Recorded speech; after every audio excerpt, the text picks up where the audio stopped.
दोस्तों HDFC bank के result आ चुके हैं क्वार्टर वन के। ये आखिरी रिजल्ट होंगे एचडीएफसी बैंक के जिसमें स्टैंड अलोन एचडीएफसी बैंक के नतीजे होंगे, क्योंकि अब क्वार्टर टू के जो नतीजे आएंगे दोस्तों वो आएंगे एचडीएफसी के कंबाइंड नतीजे, राइट। तो अभी तक ये जो आखिरी रिजल्ट जो आए वो कैसे आए ये हम देख लेते हैं और इसकी आने वाले समय में क्या इफेक्ट पड़ सकती है।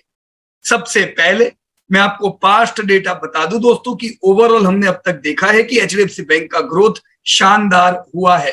पिछले इतने सालों में 20% से धंधे बढ़े हैं, प्रॉफिट बढ़े हैं, कभी भी कंपनी ने लॉस किया नहीं है।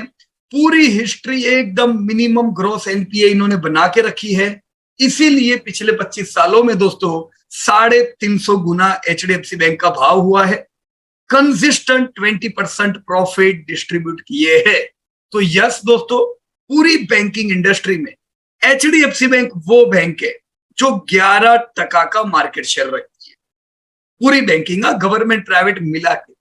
दोस्तों अगर प्राइवेट गिनो तो नंबर 1 प्राइवेट बैंक है HDFC in the terms of market cap गिन लो, in the terms of sales गिनो, in the terms of advances गिनो। दोस्तों हर एक चीज में प्राइवेट में नंबर 1 है HDFC bank, right.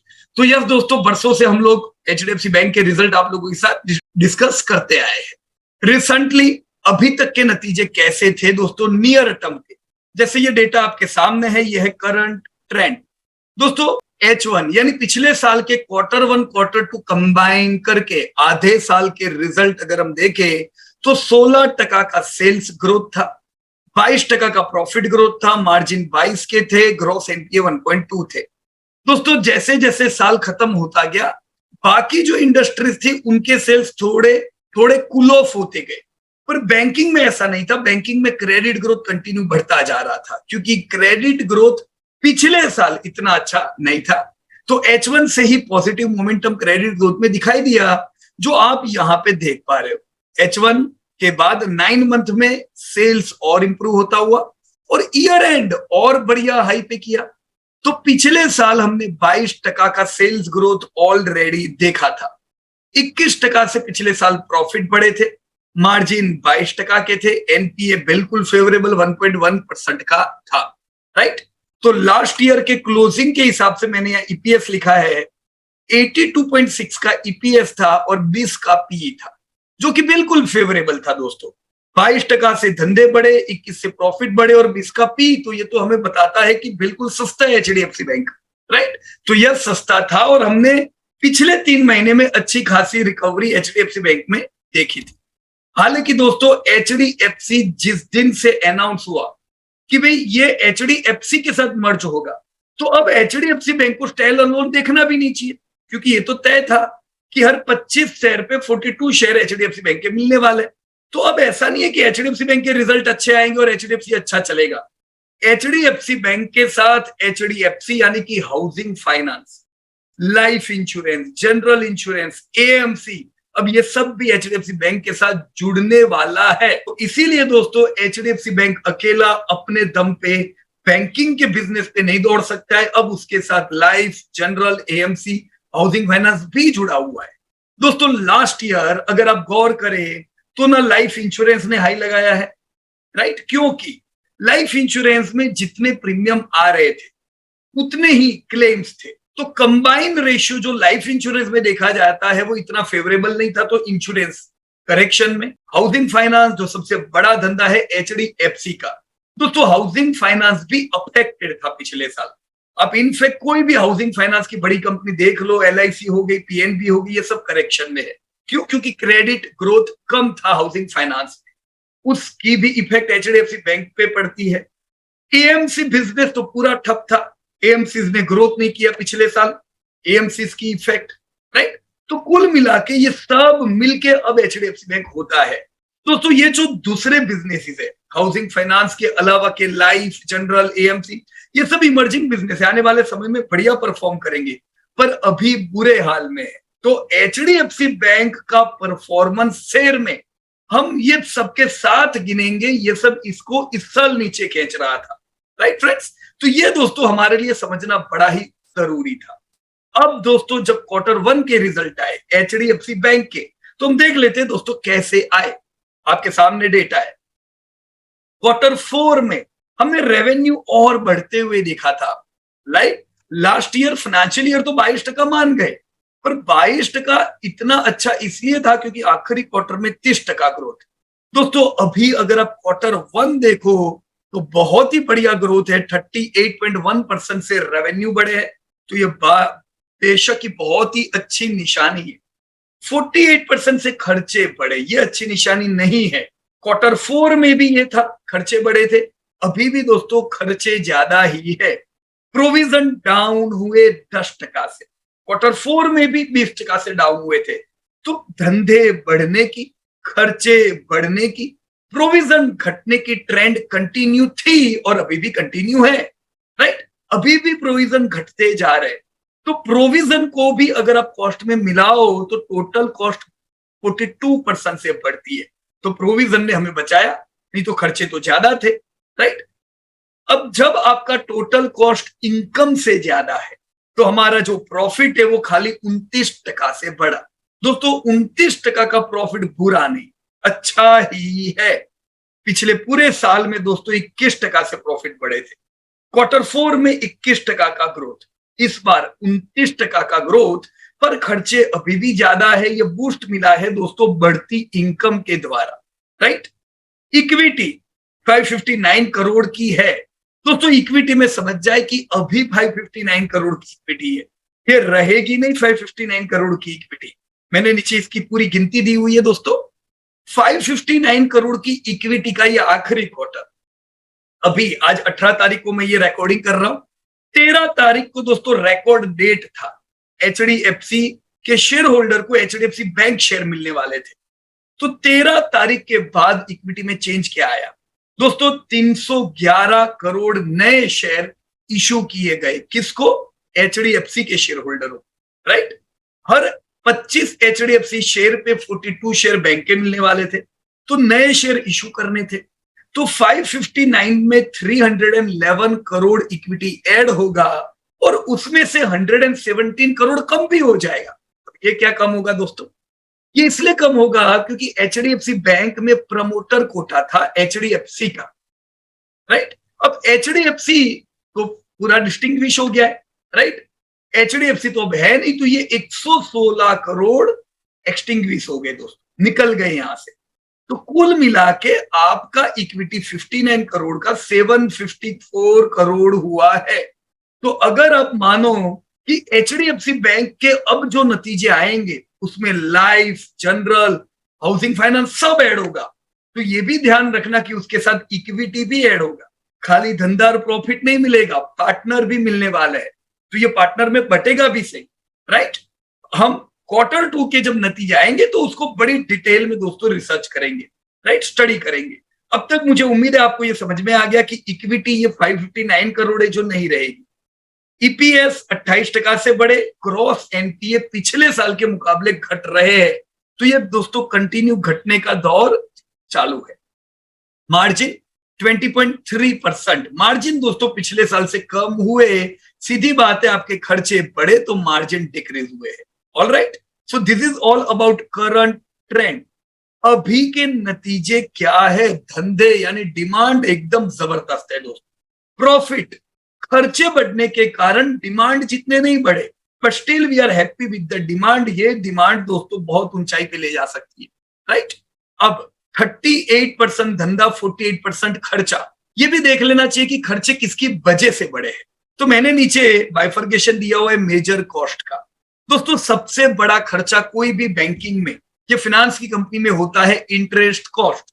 Bank funding लेती है और वो फंडिंग में अपना इंटरेस्ट ऐड करके आगे लोन देती, तो फंडिंग भी महंगा आएगा, लोन महंगी मिलेगी। इंटरेस्ट रेट जब दोस्तों पिछले पूरे साल से बढ़ते चले गए, 1.5 साल से कंटिन्यू अब ट्रेंड में था दोस्तों इंटरेस्ट रेट, तो आपने देखा दोस्तों 58% से इंटरेस्ट कॉस्ट बढ़ी। अब धंधे 38% से बढ़े तो इंटरेस्ट कॉस्ट भी 38% से बढ़नी चाहिए, पर ये ज्यादा क्यों बढ़ी? क्योंकि धंधे के साथ आरबीआई ने इंटरेस्ट रेट भी बढ़ाए हैं। तो सबसे बड़ा झटका दोस्तों इंटरेस्ट कॉस्ट का है। तो ये चीज भी तय है दोस्तों, अब जैसे साइकिल उल्टी आएगी इंटरेस्ट रेट कम होंगे, ये बैंकिंग के लिए फायदा कराएगा। एम्प्लॉय का खर्चा 29% से बढ़ा दोस्तों, राइट, ये भी बराबर है दोस्तों, धंधे से तो कम ही बढ़ा है। अदर कॉस्ट 36%, प्रोविजन 10% से कम हुए, राइट। तो हमने सीधा देखा कि इंटरेस्ट कॉस्ट बर्डन बढ़ा है और ये कम होगा जब इंटरेस्ट कॉस्ट घटेंगे, राइट। इन डेटा के आधार पे अब मैं उम्मीद क्या कर सकता हूं दोस्तों, मैंने अभी फाइनेंशियल ईयर 24 के लिए उम्मीद का कॉलम निकाल दिया है। क्यों? मैं उम्मीद ये करूंगा कि धंधे अगर एचडीएफसी बैंक मान लो मर्ज नहीं है तो एक्चुअल एचडीएफसी बैंक इस साल 30% से धंधे बढ़ेंगे, बढ़िया धमाकेदार ग्रोथ है। 17% से प्रॉफिट बढ़ेंगे, ये मार्जिन के हिसाब से, राइट। तो इन डेटा के आधार पे अगर एचडीएफसी बैंक और एचडीएफसी मर्ज नहीं भी होता तो भी ये साल एचडीएफसी बैंक 54,000 करोड़ के लैंडमार्क को पार करने वाला था विदाउट मर्जिंग, राइट।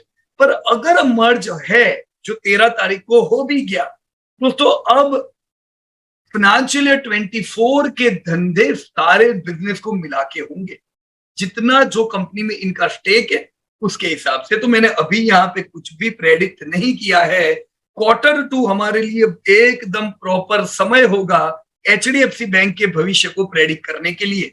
अभी अगर हम प्रेडिक्ट करें कि 2030 में इनका धंधा 6.5 लाख करोड़ हो जाएगा, मर्ज नहीं हुआ तो भी लाख करोड़ का प्रॉफिट हो जाएगा, पर ये सब बात अभी दोस्तों काम की नहीं। अभी रियल सेंस ये कहता है कि दोनों का मिला के धंधा हम गिनेंगे, तो रियल चित्र आपको Q2 के बाद पता चलेगा। ओवरऑल आप इतना मान सकते हो दोस्तों कि लॉन्ग टर्म 15-16% का ग्रोथ तो दोस्तों मिलने वाला है, राइट। यानी आपकी कंपनी 16% ग्रोथ, रूल ऑफ 72 क्या कहता है, 72 डिवाइड बाय 6 दोस्तों, हर 4-5 साल में डबल होने वाली है ये कंपनी, राइट। तो एमडी ने सही कहा कि हम लोग हर 4-5 साल में एक नई एचडीएफसी बैंक देंगे। तो उनका कहने का मतलब यही है, every 4-5 years your bank size is going to get double. दोस्तों डबल करने में, धंधे बढ़ाने में लाइफ इंश्योरेंस का बड़ा रोल रहेगा, जनरल इंश्योरेंस का रहेगा, एएमसी का रहेगा, हाउसिंग फाइनेंस, बैंकिंग जितना तेजी से नहीं होगा, राइट। पर ओवरऑल हम 16% का ग्रोथ तो देखेंगे। तो हम उम्मीद ये रख सकते हैं दोस्तों, आने वाले समय में मैं मल्टी ईयर रैली देखूंगा दोस्तों। ये बैंक आपको, ये जो बिजनेसेस है दोस्तों, 2030 तक ही आपको 10 लाख करोड़ के टर्नओवर पे ले जाएगी, क्योंकि अब हम मर्ज आइडेंटिटी देखने वाले हैं, राइट। तो ह्यूज साइज आपके बैंक की होगी। प्रॉफिटेबिलिटी में तो दोस्तों ये लोग माहिर है, कंसिस्टेंट प्रॉफिट में, कंसिस्टेंट प्रॉफिट्स मिलेंगे, कंसिस्टेंट डिविडेंड मिलेंगे। तो अगर रिटायर्ड लोगों के पास भी ये शेयर है दोस्तों, आप कंसिस्टेंट प्रॉफिटेबिलिटी की उम्मीद कर सकते हो, right friends. So yes, all is well in this bank. मैं यहाँ पे आपको शेयर होल्डिंग पैटर्न और ईपीएस की भी थोड़ी जानकारी दे दूं दोस्तों। अभी मैंने बताया पिछले साल का ईपीएस 83 था, पी पिछले साल भी सस्ता था। ट्रेल ईपीएस Q1 के नतीजे के हिसाब से 88 है, तो ट्रेल पी 19 बनता है और सस्ता हुआ। अरे बाजार से भी सस्ता है। ईपीएस अगर मर्जिंग आइडेंटिटी नहीं होती तो हम 97 का ईपीएस उम्मीद करते हैं और इन डेटा के आधार पे पी आपका सस्ता हो जाता, लेकिन ऐसा नहीं है। एचडीएफसी को अकेला मत मानो, लाइफ, जनरल, एएमसी ये सब इस साल अंडर परफॉर्म कर रहे हैं, हाउसिंग फाइनेंस अंडर परफॉर्म कर रहा है, तो वो अंडर परफॉर्मेंस को भी ध्यान में रखना है, राइट।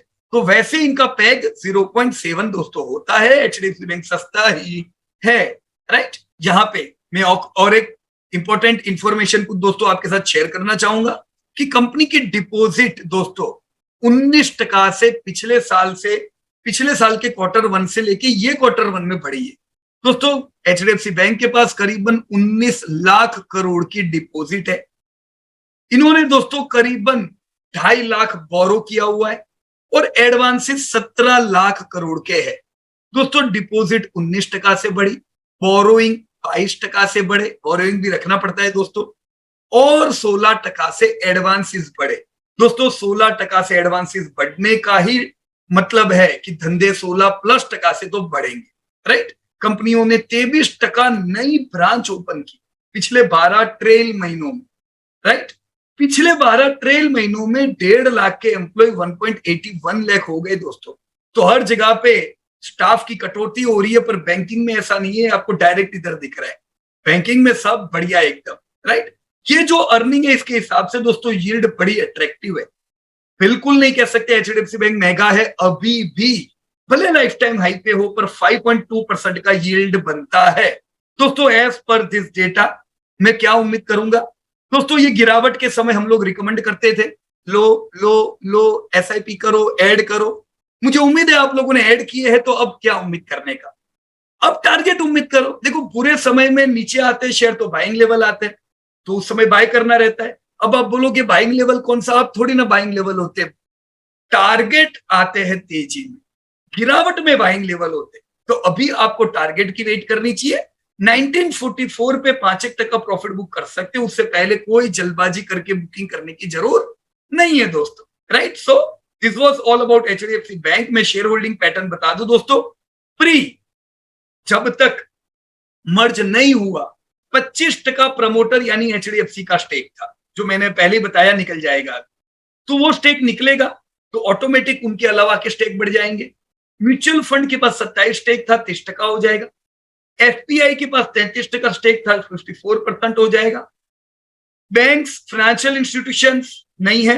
रिटेल के पास दोस्तों 11.62% स्टेक था, ये 15.9% ऑटोमेटिकली ड्यू टू मर्जर ये फर्क पड़ेगा, राइट। तो मैं उम्मीद रखूंगा दोस्तों एचडीएफसी का जो हमने आज बातचीत किया ये आपको काम लगेगा। इसी प्रकार से दोस्तों अलग अलग इंडस्ट्री, अलग अलग कंपनी के रिजल्ट हम सब डिस्कस करते जाएंगे। शांति से रहिए, शांति से निवेश करिए, एसआईपी करिए, ह्यूज वेल्थ क्रिएट कीजिए। सब्सक्राइब नहीं किया है चैनल, पहले सब्सक्राइब कर दीजिए। Thank you so much and Jai Hind to everybody. Disclosure: This update is for educating purpose. We are not tip provider.